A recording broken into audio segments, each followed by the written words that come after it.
जीवन में छोटी छोटी बातों का बहुत बड़ा महत्व है। सफलता पाने के लिए छोटी छोटी बातें जो हैं। अब आज मैं आपसे बात करने वाला हूँ दिनचर्या के बारे में, और ये एक ऐसा सब्जेक्ट है जिसके बारे में आप लोग सब जानते हैं। रोज़ इसके बारे में व्हाट्सएप पे मैसेज आते हैं।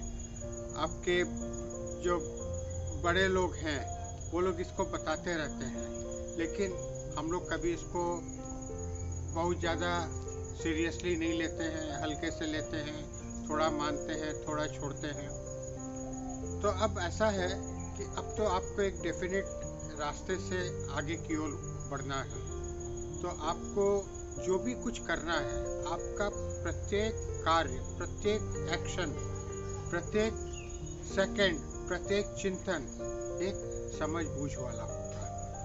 आपको आगे बढ़ना है, आपको दुनिया को राह दिखाना है, उस हिसाब से आपको अपने को तैयार होना है। तो आज मैं बात करने जा रहा हूँ दिनचर्या की, दैट इज लाइफस्टाइल। तो आपको ये समझना है कि बेसिकली अभी तक हम लोग ने समझ लिया है कि आप एक बॉडी है और एक सोल है, यानी कि एक आत्मा है, एक शरीर है और एक दिमाग है। आप ये सोच लीजिए कि आप तीन एंटिटी हैं और आपको तीनों एंटिटी को अच्छी तरीके से सस्टेन करना है, उसको पालना देनी है। तो सबसे पहले हम आते हैं शरीर के ऊपर। तो कुछ एक चीज़ें हैं जो आप लोग सब जानते हैं कि सवेरे जल्दी उठना बहुत अच्छा होता है। मैंने आपको पिछले क्लास में ये भी बताया कि रात को भले 1 घंटा पहले सोइए, लेकिन सुबह 1 घंटा पहले उठिए। आप ज़्यादा से ज़्यादा दिन एंजॉय करिए ना, ज़्यादा से ज़्यादा रात एंजॉय करके कोई फ़ायदा नहीं है। सुबह जितना जल्दी उठेंगे उतना आपका फ़ायदा होगा। वैसे तो ब्रह्म मुहूर्त 3:45 से 4 बजे का होता है, लेकिन आजकल सबके लिए प्रैक्टिकल नहीं होता, शहर में रहते हैं। तब जितना जल्दी उठ सकें, 4 बजे, 5 बजे, 6 बजे, लेकिन लास्ट 6 से आगे सोने का मत सोचें। तो सवेरे उठ करके सबसे पहले 2 गिलास पानी पिएं। पानी आपका निवाया हो सकता है, यानी कि हल्का गर्म। गर्मी के मौसम में रूम टेम्परेचर का हो सकता है। आप उसमें नींबू मिला करके पी सकते हैं, नींबू शहद मिला करके पी सकते हैं। और सवेरे कुछ समय अपना मेडिटेशन करिए, अपने माइंड की प्रोग्रामिंग करिए, 10 मिनट, 15 मिनट। फिर कुछ फिज़िकल एक्सरसाइज आपको करना ज़रूरी है। और फिज़िकल एक्सरसाइज आप सोचेंगे बॉडी के लिए, बॉडी से ज़्यादा माइंड को ज़रूरत है। जो एक्सरसाइज करता है उसका माइंड भी शार्पन होता जाता है। खैर, तो आपको 45 मिनट देने चाहिए एक्सरसाइज के लिए, मॉर्निंग वॉक के लिए, प्राणायाम के लिए, योगा के लिए। आप जिस तरीके से भी चाहें, ये फिज़िकल 45 मिनट आपको देना चाहिए। उसके बाद आपका नाश्ता वगैरह, नाश्ता कहते हैं कि हेवी करना चाहिए। फिर भोजन अपने जितना हल्का करें उतना अच्छा है, क्योंकि आपको तो मालूम है 2 प्रकार के मानव होते हैं। एक जीने के लिए खाता है और एक खाने के लिए जीता है। तो आप तो सफलता की राहों पे चढ़ने हैं, तो आप तो जीने के लिए खाएंगे ना। आप तो खाने के लिए नहीं जी रहे, आप तो सफलता के लिए जी रहे हैं। तो खाना अपना जितना हल्का रख सकें। और ये भी एक अच्छा नियम है कि जो अपनी खुराक है, जितना हम खा सकते हैं उसका 70% से ज़्यादा नहीं खाएं। चाय कॉफ़ी दिन में जितना हम कम पी सकें उतना अच्छा है। उसकी जगह हम लोग को गर्म कुछ चाहिए तो हम लोग हेल्थ ड्रिंक ले सकते हैं। तुलसी अदरक की चाय ले सकते हैं, लेमन ग्रास की चाय ले सकते हैं, नींबू अदरक की चाय ले सकते हैं, चाय की पत्ती में लाल चाय में नींबू डाल करके ले सकते हैं। दूध की चाय जितना अवॉइड कर सके उतना अच्छा है। फिर भोजन में भी जो है अपना दाल, रोटी, चावल जो खाते हैं नॉर्मल अच्छी तरीके से खाएं। और शाम को भी आपको कुछ स्नैक चाहिए, चाय पीते हैं, चाय के संग कुछ ले सकते हैं रात को। लेकिन मेरी जो एडवाइस है, ये अपने भोजन में क्या क्या चीज़ें आप रखें, क्या क्या चीज़ें नहीं रखें। मैं एकदम नॉन वेजिटेरियन के पक्ष में नहीं हूँ। नॉन वेजिटेरियन जो लोग हैं वो इसके हजारों एक्सप्लेनेशन देते हैं, लेकिन मैं आज तक उन एक्सप्लेनेशन से कन्विंस नहीं हुआ हूँ। और अभी ये टॉपिक नहीं है कि मैं उसके बारे में डिस्कस करूं। तो मेरी राय है कि आपको वेजिटेरियन होने में फ़ायदा है। मैं ये कैसे बोल रहा हूँ, मैं अपने अनुभव से बोल रहा हूँ। आज से 35 वर्ष पूर्व मैं पूरा नॉन वेजिटेरियन था। सुबह हैम, सॉसेज, सैलेमी, ऑमलेट, दोपहर को मटन, फिश, रात को फिश फिंगर, चिली चिकन, ये सब मेरी डाइट थी। मैंने छोड़ दिया। आज मैं प्याज लहसुन तक नहीं खाता हूँ, प्योर वेजिटेरियन हूँ। मेरे हेल्थ में कहीं कोई कमी नहीं है, मेरे मस्तिष्क में कहीं कोई कमी नहीं है। तो अनुभव के आधार पर बोल रहा हूँ। तो खाना जितना हम सिंपल रखेंगे उतना बढ़िया है, क्योंकि मैं दोबारा रिपीट कर रहा हूँ कि we eat to live, we don't live to eat. ये हुआ अपने शरीर का, जल्दी सोना, जल्दी उठना। फिर आता है आत्मा का। आत्मा का आपको बताया कि आत्मा को क्या चाहिए? सुख, शांति, आनंद, प्रेम, पवित्रता, ज्ञान और शक्ति। तो ये आप जब पॉजिटिव सोचेंगे तो आपके अंदर अपने आप आएगा और आप नेगेटिव छोड़ देते हैं। अभी आपके लिए मुश्किल हो सकता है, कोई बात नहीं, लेकिन आप आस्ते आस्ते सब छूट जाएगा। आप बेफिक्र रहिए, अपने आप सब छूट जाएगा। जैसे घृणा, नफरत, क्रोध, दूसरों की बुराई करना, दूसरों के बारे में चर्चा करना, क्रिटिसाइज करना, हर चीज़ पे जजमेंट देना। देखिए, मैं तो यही जानता हूँ कि भगवान ने मेरे को तो जज बना करके पैदा नहीं किया है ना। इवन जिसको जज बनाया है, जो कोर्ट में, सुप्रीम कोर्ट में बैठते हैं, वो भी सिर्फ उसी फाइल पे ऑर्डर दे सकते हैं जो फाइल उनके पास आई है। हम लोग यहाँ पे हर चीज़ पे जजमेंट देते हैं। मोदी खराब है, राहुल गांधी खराब है, ये अच्छा है, वो होना चाहिए था, हर चीज़ पे जजमेंट देते हैं। तो ये सब हमारा व्यर्थ चिंतन है। तो इस तरीके से आप अपने को वो करें। और इसी तरीके से माइंड जो है अच्छी चीज़ें चाहता है। तो आप अच्छी चीज़ें क्या है? अच्छी चीज़ें आपके लिए वो है जो सुखदायी हैं, जो आपको जीवन में उन्नति की ओर लेके जाएंगी। अच्छी किताबें पढ़ें। अच्छी किताबें मतलब आपके लिए तो मेरा मतलब है कि ऐसी किताबें जो आपको टेक्निकल नॉलेज है और आगे बढ़ने की नॉलेज है। अच्छी किताबें बहुत हैं, लेकिन यहाँ पे एक सोचने की बात है। मान लीजिए कोई अच्छी फिल्म है, मैं देख लूँगा, क्या होगा, समय तो मेरे ही जाएगा ना, 2-2.5 घंटा। उस अच्छी से अगर मेरे को कुछ मिलता है और मेरे को आगे बढ़ने का पुश मिलता है तो ठीक है, नहीं तो दुनिया में तो लाखों किताबें हैं, अच्छी किताबें हैं, तब मैं क्या उसको पढ़ते रहूं? उसमें अच्छी किताब को पढ़ने में भी समय तो मेरा जाएगा ना, और समय क्या है, वो तो मेरा जीवन है। तो इस तरीके से हमको सोच समझ के काम करना है। तो अपना माइंड में वही चीज़ें लें जिससे हम आगे बढ़ेंगे, क्योंकि देखिए आपके माइंड को बहुत काम करना है आगे।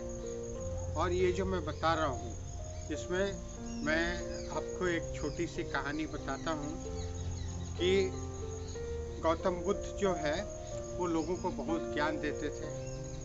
तो वहाँ के एक राजा था, तो बड़ा नेगेटिव टाइप का राजा था, बहुत क्रूर था, क्रोधी था, अभिमानी था, हर तरह के उसमें अवगुण थे। तो वह एक दिन आया गौतम बुद्ध के पास और बोला, महात्मा जी, आपका तो बड़ा नाम सुना है, सब कोई आता है आपके पास ज्ञान लेने के लिए, आप मेरे को भी ज्ञान दीजिए। अब महात्मा बुद्ध सोच में पड़ गए कि इससे को हम क्या ज्ञान दें? ये तो पूरा का पूरा, तो महात्मा बुद्ध बोलते हैं कि भाई ज्ञान पाने के लिए तो आपको गुरु दक्षिणा देना पड़ेगा। तो राजा बोलता, बोलिए बोलिए, आपको क्या चाहिए, हम आपको सब कुछ दे सकते हैं, जितना धन दौलत सोना चांदी जगह गाँव जो चाहिए आपको हम दे सकते हैं। बोला, नहीं नहीं, मैं तो बस एक कपड़ा पहनता हूँ और थोड़ा सा भोजन करता हूँ, आप मेरे को भोजन करा दीजिए। ठीक है, आप आइए कल हमारे महल में। और अगले दिन जो है महात्मा बुद्ध उनके महल की ओर चले, और जाते समय रास्ते में उन्होंने क्या किया, एक जगह से गंदी नाली बह रही थी, उसमें अपना कमंडल डुबाया, पहुंचे राजा के यहाँ। उधर राजा ने जो है 56 भोग बनवा करके रखे थे, और सोने चांदी की थाली में जो है परोस करके महात्मा बुद्ध के सामने लेके आए। महात्मा बुद्ध बोलते हैं, नहीं नहीं राजन, मैं तो इस कमंडल में खाता हूँ। तो राजन बोला, कैसे खाएंगे इस कमंडल में, लाइए इसको धो दीजिए। धो के लाया था तो कमंडल उसने राजा के हाथ में दिया। राजा बोला, मैं धो के लाता हूँ। बोला, नहीं नहीं आप धोइए नहीं, इसी में दीजिए। बोला, आप कैसे बोले, तो गंदा हो जाएगा सब। नहीं नहीं आप इसी में दीजिए। तो राजा बोलता है, मैं तो सोचा था कि आप बहुत ज्ञानी और विद्वान हैं, आप तो एकदम बेवकूफ हैं। इस कमंडल में सब गंदा लगा हुआ है, इसमें मैं भोजन दूंगा तो सारा भोजन तो दूषित हो जाएगा। तो गौतम बुद्ध बोलता है, राजन इसी तरीके से मैं जब ज्ञान दूंगा तो ज्ञान का पात्र तो साफ होना पड़ेगा ना। समझ गए ना आप मेरी बात? तो इसी तरीके से आगे तो आपको बहुत ज्ञान लेना है, तो ज्ञान लेने के आगे आपको तो पात्र साफ करना होगा। तो आप लोग तो समझदार हैं। तो चलिए, आज हमको लगता है काफ़ी लंबा हो गया है, और आप लोग से यही अनुरोध है कि इसको फॉलो करिए। ये मत सोचिए कि ये तो बहुत सहज सी चीज़ है, कल से कर लूँगा, परसों से कर लूँगा, मंडे से कर लूँगा, 1 तारीख से कर लूँगा। नहीं, इसको कर लीजिए, आप ही को करना है, कर लीजिए छोटी छोटी चीज़ें। तो वही मेरे इस कोर्स को मैंने नाम दिया था स्मॉल टिप्स बिग रिजल्ट। छोटे छोटे टिप्स से बड़े बड़े रिजल्ट आने हैं। तो आप छोटे छोटे टिप्स को नेग्लेक्ट मत करिए कि ये तो बड़ी साधारण चीज़ है, इससे क्या फ़र्क पड़ता है, इसको कर लेंगे, ठीक है कर लेंगे ना बाबा, इसमें क्या बात है। नहीं, ये सब छोड़ करके मैं आपको जो छोटी छोटी चीज़ें बता रहा हूँ आप सबको करिए। ये छोटे छोटे स्टेप्स बड़े महत्वपूर्ण स्टेप्स हैं। ठीक है, आज के लिए इतना ही। तो अब हम इनर एक्सरसाइज करेंगे 3-4 मिनट का, और आपको तो मालूम ही है, कुर्सी पे या नीचे सीधे होकर के बैठ जाना है। नीचे बैठे तो आलती पालती मार करके बैठ सकते हैं, कुर्सी पे बैठे तो पैर लटका करके बैठ सकते हैं। और इसके बाद जो है 3 गहरी सांस लेनी है, और सांस लेते समय अपने को रिलैक्स करना है, एनर्जाइज करना है, और अपने को खुशी आनंद से भाव विभोर कर लेना है। ठीक है, तो अपने चालू करते हैं। सीधे बैठ गए हैं, पहली गहरी सांस, रिलैक्स हो गए हैं, कंफर्टेबल हो गए हैं। दूसरी गहरी सांस, हल्का महसूस कर रहे हैं, खुश महसूस कर रहे हैं, एनर्जाइज महसूस कर रहे हैं। तीसरी गहरी सांस, अपने अंदर अपनी गहराइयों में समाये चले जा रहे हैं, और इसके बाद अपने आँखों के पटल पे देखिए कि आपका एक डुप्लीकेट आपकी आँखों के सामने खड़ा है, और वो बहुत ही बुद्धिमान है, बहुत ही डिसिप्लिन्ड है, हेल्दी है, खुश है। वो अपनी दिनचर्या बहुत अच्छी तरीके से मेंटेन कर रहा है, और जो चीज़ रही उसको और मजबूत कर रहा है, और जो कमजोरी रही उसको निकालने का निश्चय कर रहा है, क्योंकि आपको तो आगे जाना है, बहुत आगे जाना है, दूसरों के लिए एग्जाम्पल बनना है, नमूना बनना है। आपको मालूम है कि ये जीवन बहुत ही मूल्यवान है। ये मेरे को ईश्वर की सौगात मिली है और मैं इस जीवन को जो बनाता हूँ वो मेरी सौगात है ईश्वर को। ईश्वर ने मेरे को सब कुछ ही तो दिया है कि इतनी सुंदर बॉडी दी है। इससे सुंदर, इससे एफिशिएंट दुनिया में कोई भी मशीन नहीं है।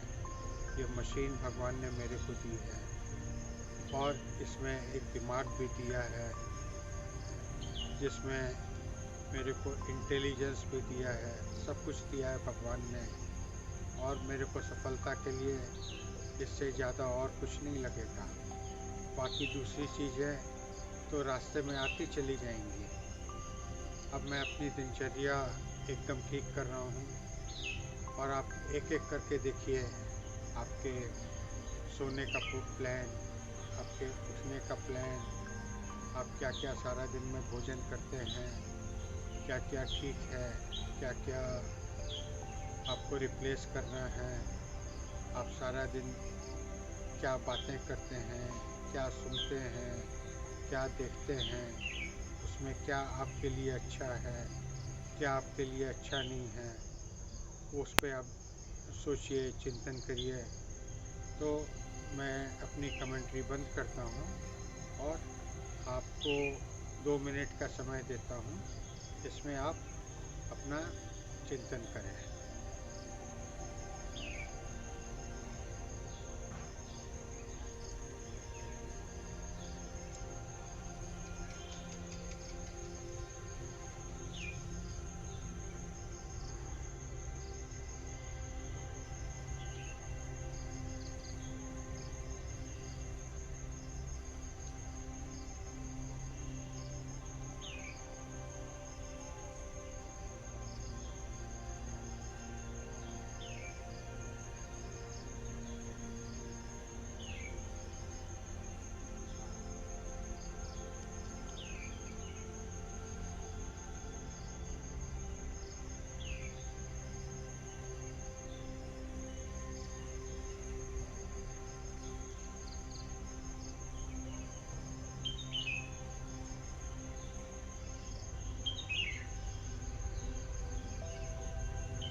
अब आप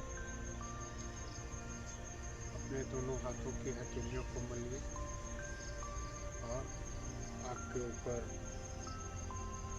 लगाए, अपने चेहरे को रिफ्रेश करें और अनुभव करें कि आप पूरा एनर्जाइज हो गए हैं। आपको आगे का रास्ता मिलता चला जा रहा है। ठीक है ना? देखिए, मैं यहाँ से माउंट आबू गया था। 1800-2000 किलोमीटर की यात्रा थी और मैं जिस गाड़ी में गया उसकी हेडलाइट 50 फीट से ज़्यादा देख नहीं सकती थी, 50, 60, 70 फीट। लेकिन वो उसी लाइट से जो है माउंट आबू तक चली गई। कैसे?